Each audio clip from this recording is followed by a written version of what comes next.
data privacy versus data protection, and are they really the same thing, or are there some slight differences possibly that you should understand between them? And maybe some of the pitfalls that a lot of people have, especially when it comes to data security versus data protection, and how can I tell the difference between them. So first, a little bit about me. My name is Mike Redmond. I've been doing this for well over 14 years, even though I don't like to admit it out in public. Master's degree in cybersecurity, bachelor's degree in network engineering, a handful of certifications like the CISSP, CISM, CCNA, certified ethical hacking, and a few more that I can't really fit on one slide. But nonetheless, kind of all the pieces and parts that maybe an employer would look for, looking for a consultant or something like that.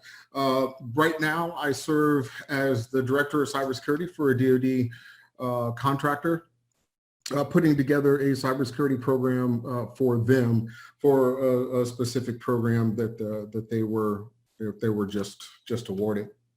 So let's talk about some data privacy and data security. What is the difference? Well, so being that I live in Alabama, it's what we would call in Alabama very close kissing cousins.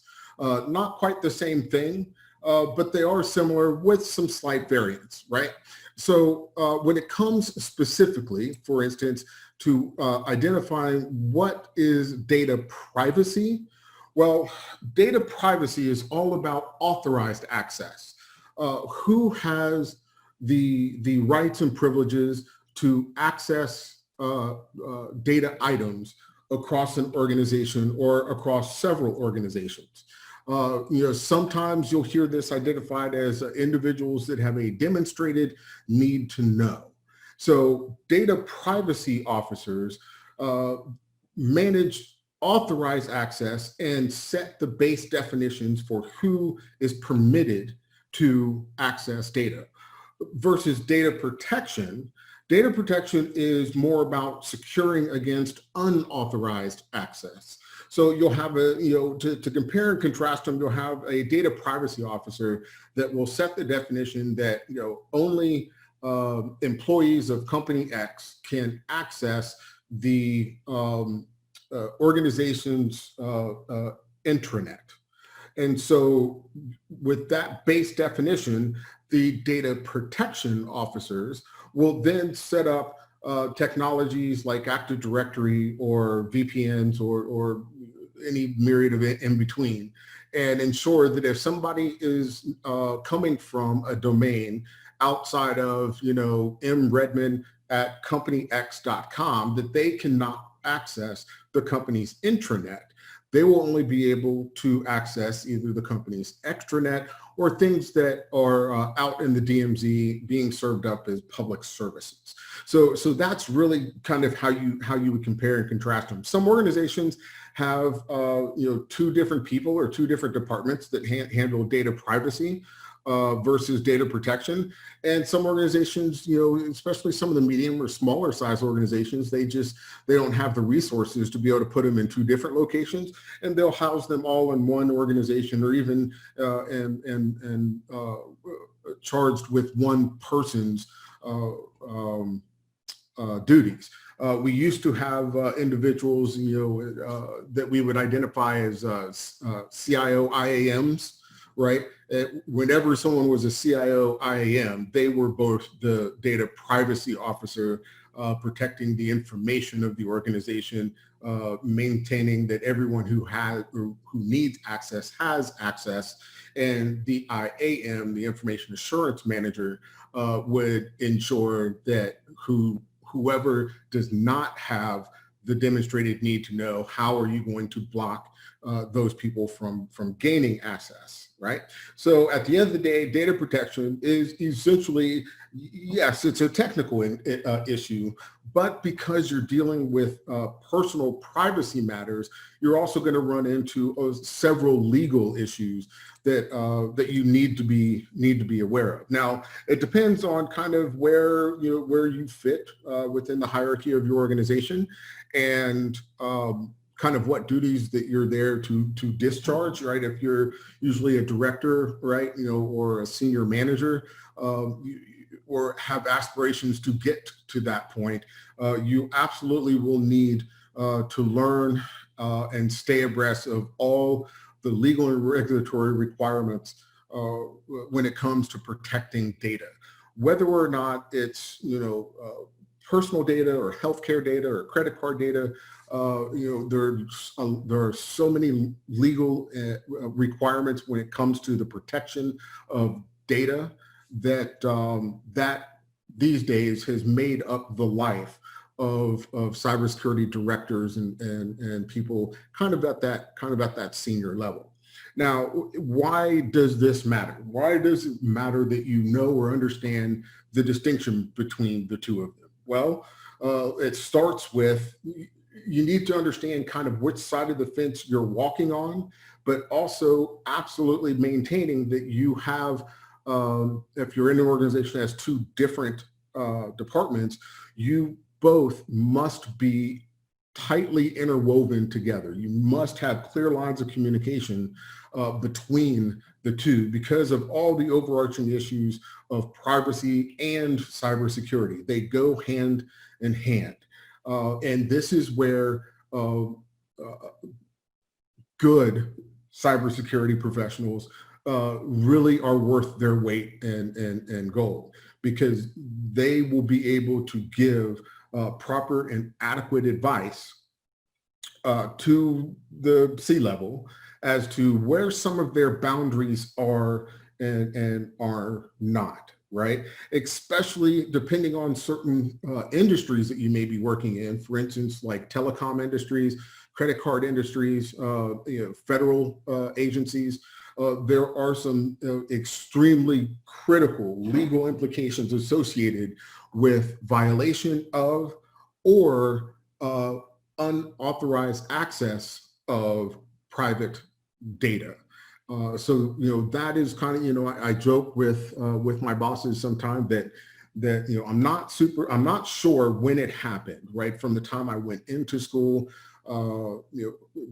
came out with the shiny new degree, got to work, started doing whatever I was doing at the time, and now where originally I was just going to be a network engineer. I wanted to build and design networks. And then the security part just kind of took over my life, because as more and more breaches were beginning to happen, the ability for me to just be a network engineer kind of just faded into the background. But when you look at some of the critical skills that cybersecurity professionals have to have these days, you can kind of begin to count them up and then wonder, why they continue to ask for more and more money, right? You have to be abreast of all, legal and regulatory requirements. So you almost need a little paralegal degree to go along with all the rest of your training and certification. Depending on, kind of what your career track is, then you have to start getting into project management and program management, which, it generally is not, or had not been, at least when I was first coming out of college, an integral part of the program. But now I have to be, a program manager or a project manager, being able to calculate ROI and the ROSI, return on security investment, and labor management, right? All I wanted to do was build networks, but everything else just kind of took over. And I found the more I learned about these other areas outside of the bits and bytes of things, the more successful I became. Right. So this is just one more of those areas that, especially today, it is well advised you pay very close attention to how some of the privacy laws and the privacy protection laws continue to change and mature over the course of time. So I have a poster on my wall that says words matter, right? Now, this is part of the fact that I am a product of a mother who was an English teacher, right? And she always used to tell me words mean things. And so be very careful with the words you choose because they mean things. And in this particular area, this is absolutely something, an area that rings true, right? If you're in the United States, you typically hear things called privacy policies, right? Whereas over in the EU and some of the South Asia's, North Africa's, you will hear it often referred to as protection policies. And is there really a difference? Well, kind of is really the best thing I can offer you. But they do seem to intermix terms, right? You'll hear the same thing in some of the US codes when it comes to a privacy policy that you will hear as you review some of the EU codes, but they're referring to it as a protection policy. Now, when I started doing a little more pushing into, okay, why the mixture of terms? Why can't we all just simply agree on what fits in what bucket? It really started to come down to the attitude that the governments have towards individuals and towards business. So a privacy policy, more the reason why it's encouraged as a privacy policy in the United States is because the by and large, the government currently, and has been for over 100 years or so, is very pro-business. So it's all about telling the business what they have to do to limit their exposure, right? So they're trying to limit their exposure and how private data is stored, collected, and transmitted. However, as you move over to the EU, most of the EU governments are very pro-consumer or pro-employee. And so even though they're using a lot of the same words with a lot of the same identifiable ends, it really does come down to the government making sure to put very strict standards on how the business will protect the consumer, how the business will protect the customer. So that really, as I started tearing it apart and just doing some research over the years, that really is the most discerning difference between them. And kind of how I've always kept them, ever since then, kept them straight, right? When I hear protection, I think, the EU and very consumer-based, right? Very employee-based. When I hear privacy, it's very business-based, right? In the EU, for instance, I've done some work, over across the pond and things like non-competes, right? Non-compete clauses and non-disclosure type things are a lot less prevalent as they are here in the United States. In the United States, we use a lot of non-competes and data disclosure documents to keep things private within an organization. So you can see in just that instance, that little compare and contrast there. Now, that brings us to what I've lovingly referred to as the largest social experiment the planet has ever seen. GDPR, or General Data Protection Regulation. This is essentially, when you tear all the fancy words away, it is the EU passing a law and trying to make the whole world comply with it. This is something that atypically, right, is not done, right? If I pass a law in the United States, it doesn't necessarily apply to the laws of the UK or the laws of Australia or the laws of Germany. However, now you see, right, with GDPR, that is exactly what's happened, is the EU has passed a law that they are insisting, in some cases, that all other countries conform to. So that's, kind of the inside, why I call it a very large social experience experiment, because I'm going to, it's been interesting to see companies try to meet varying degrees of quote unquote compliance with this law, even though they really don't have to. It's all about, at the end of the day, them protecting their bottom line. And if they want to do business in the EU, you have to do, a cost benefit analysis of whether or not it's in the organization's best interest. And, the basic highlights of GDPR is, that it's meant and designed to enforce that businesses must protect personal and private data of EU citizens for all transactions that occur within the EU. Now, that would have been fine enough, but it goes one step farther, and this is where it reaches out to outside of necessarily the EU's boundaries, and it requires that all companies that have collected or are storing and transmitting personal data of EU citizens to apply the same level of protection. So, I mean, that's everything from, encryption at rest, encryption in transit, encryption in use, as well as all the mechanisms that we use to protect private data like passwords and usernames, things like that.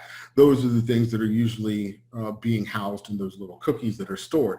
So you can tell, right, when an organization is trying to comply with the, at least parts of the regulations, of GDPR, when they give you that little cookie notice that, that they are collecting and storing data for transmission or use within their system. One last piece of GDPR, and this is more of if you're studying for instance, a CISM exam, a CISSP exam, a CISA exam, and I think I'm starting to see it pop up a little bit on the ethical hacking exams. One of the centerpieces of GDPR is an individual's right to be forgotten. So this is where particularly the large, huge mega tech companies like Facebook and Instagram and Snapchat and Google and all the monster companies, this is where they kind of had to say enough was enough, right? That there was no way feasible for them to comply with that part of the regulation, because essentially what the right to be forgotten dictates is that I, as a customer, should have the right to come to a company or an organization that at one time had a valid need for my personal information, but now I am done with your services, and now I want you to delete all of my private information. Well, you can imagine how complicated and cumbersome and expensive that would be for, Facebook or Google or Instagram, right? So that's kind of where they drew their line. And it really was just, kind of a staring contest for a little while, because, the law said that you couldn't do business in the EU if you did not comply. And, Facebook, if I remember correctly, was kind of the first one that just said, well, I guess we won't do business in the EU, and let's see how long your citizens will put up with that, right? So, kind of a little staring contest going on, but at some point you have to, be able to, step back and say, okay, are we really going to let perfection be the enemy of good enough? And I, it seems recently they've kind of decided to just let it be, to use a Beatles song, and everyone seems to be playing nicely currently. So that's a good thing. So my neighbor's dog is going crazy. Um, so, so that brings us to how do we deal with some of these privacy concerns, right? And what do we need to do, or what can we do to increase the overall security of private data? So it's the first thing is to keep in mind that you can't have one kind of without the other. Remember, they, like I said, they go hand in hand with each other. So that means you have to kind of understand that in order for me to begin to ensure your data privacy, I have to understand the technology available to me to make that happen, right? So there are only a few, really only a few pieces of technology that you would really need to be concerned with as far as this is concerned. Not to say there's only a few products, right? But at the end of the day, if I'm worried about privacy, the only products that I can select are products that encourage or enable some type of encryption to it, right? So how is this being done? Well, let's just take credit cards, for instance. When you go to a store and you make a purchase, and there are a couple things that you are implicitly permitting. First, you have implied trust. You're going to trust the merchant.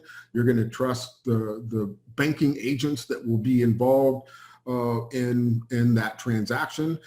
And you're also trusting all of those same agents, not only with the protection of your data, but the protection from misuse of your data. In other words, you're trusting them to protect the data that you have provided, and also to not sell your data to someone else without your explicit permission. So that's the beginning mechanism of the how, right? That technology must be able to assure and ensure a couple things.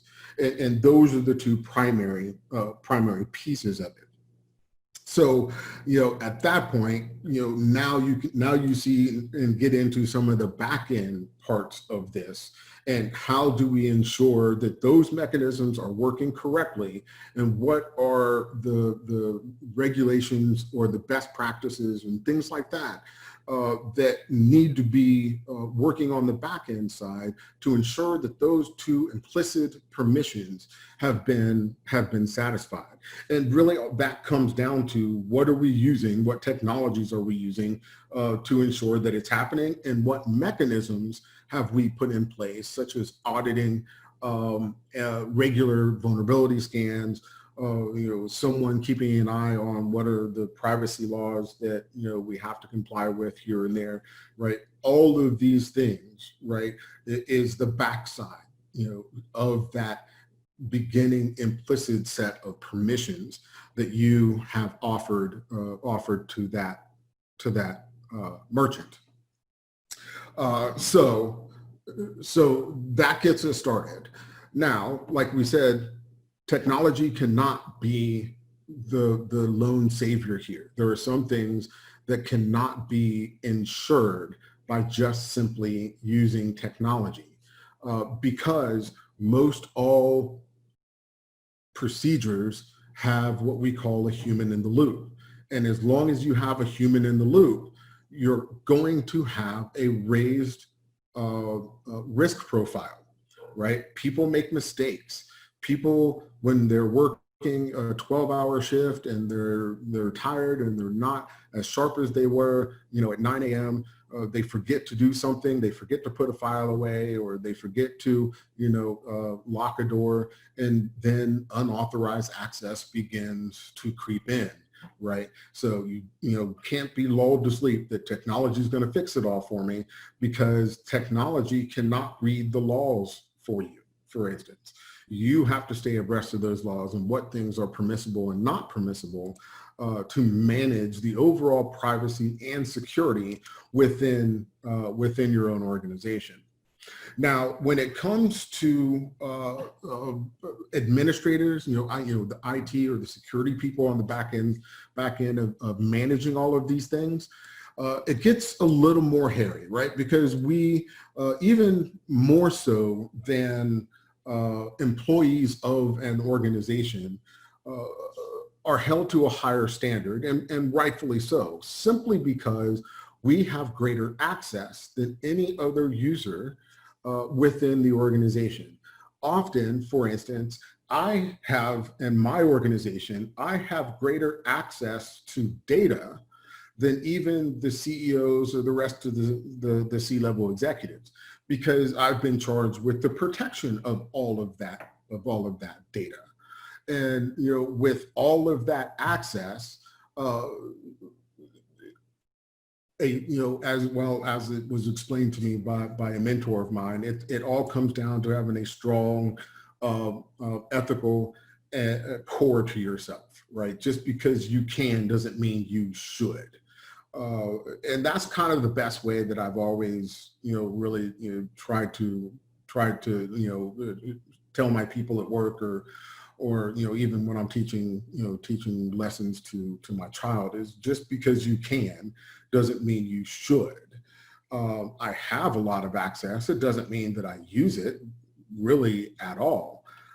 However, by having access to tools and like scanning tools and audit tools and things like that, of course I need access to that data. Half of it, I wouldn't know what to do with even if I wanted to, because I don't have a need to know necessarily to the content. I just need to know the sensitivity of the data, so I know how to design the protections around that data. So that's why it's extremely important, and that's why you're really starting to see more and more organizations do much more extensive background checks and reference checks when it comes to their IT and security staff, is because they're getting ready to give you a lot of access, and they need to know that you are trustworthy and you can handle the burden of having that level of access. But again, at the end of the day, it all comes down to how am I going to protect it?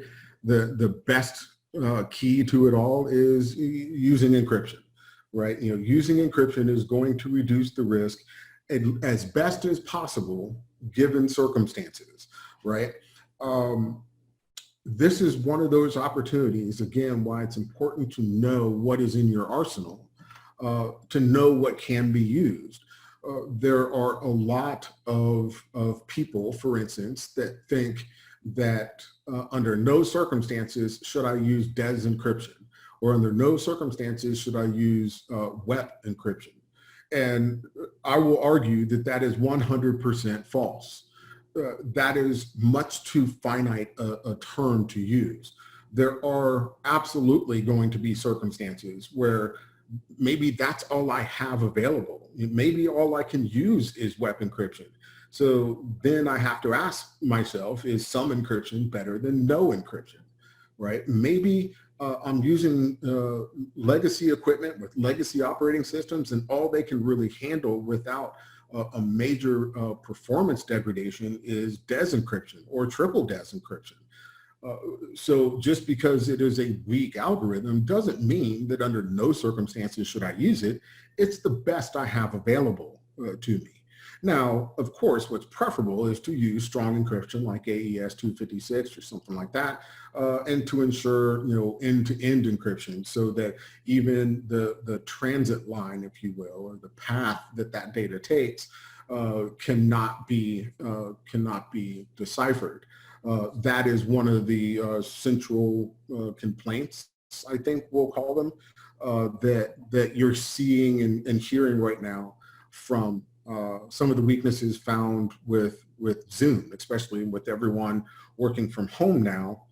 Well, not everyone, but a lot of people working from home now. They transitioned to the Zoom platform, And of course, like anything else, weaknesses were found. I've been getting kind of daily or at least 3 times a week updates from Zoom on how they're improving the security and how they fix some of the flaws. And one of the biggest issues, right, that has arose is they have advertised, right, that they provided end-to-end encryption, and it seems as if that may not have been completely forthright. They used the words and they used how the technology kind of works to make that claim, but it wasn't actually true end-to-end encryption. The only way you can ensure end-to-end encryption essentially is you or your computer has the key, and then the far end computer has the key, and there isn't a handoff or exchange somewhere in the middle. Everything else in the middle, like all the routers, servers, switches in the middle, are just conduits to get that data stream from one side to the other. And that would be, kind of the purest example of full end-to-end encryption. And that's the only way you can really, begin to ensure that only the authorized users, right, you and whoever your recipient is, are the ones that can gain access. Now, I won't say that that is the absolute truth, right? Because just like we said with encryption, there's always little things, right, that may make exceptions. And end-to-end encryption it can be kind of the same if you don't have certain safeguards on both ends. Often it's your computer and the far end computer that are exchanging keys. It's not necessarily you exchanging a key over a VPN, for instance. So it's your device being authorized into the space a lot of times versus you being authorized to the space. So if somebody else has your computer, right, then accessing through that VPN, even though it's encrypted end to end, doesn't guarantee me that it's only authorized users in that pipe, but it greatly reduces the likelihood that the millions of people between point A and point B are going to be intercepting and collecting that data. Now, I'm not going to use the term that I'm sure you think I'm going to use, seeing the last bar here on this slide. One of the things that I kind of have a peeve about is when people say that security is everyone's job, because if security was everyone's job, then I wouldn't have a job, right? So security awareness is everyone's job. However, the practice of cybersecurity is not necessarily everyone's job.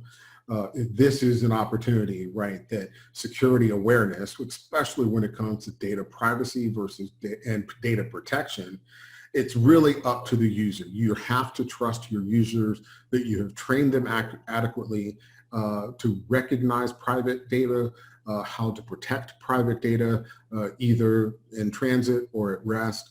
What are their responsibilities if they think that unauthorized disclosure or unauthorized access has happened, and who to report that to.